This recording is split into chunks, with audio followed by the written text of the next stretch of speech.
सन्मान आबांचा, अभिमान सांगलीकरांचा।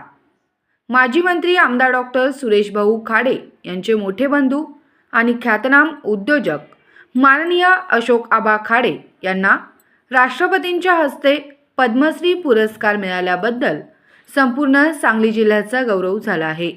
या ऐतिहासिक क्षणाचा आणि आबांच्या कर्तृत्वाचा यथोचित सत्कार समारंभ यांच्या शुभ हस्ते माननीय नामदार रामदासजी आठवले, केंद्रीय सामाजिक न्याय आणि सक्षमीकरण राज्यमंत्री, माननीय नामदार चंद्रकांत दादा पाटील, पालकमंत्री सांगली जिल्हा, माननीय मिलिंद कांबळे, संस्थापक अध्यक्ष DICCI, अध्यक्ष IIM जम्मू।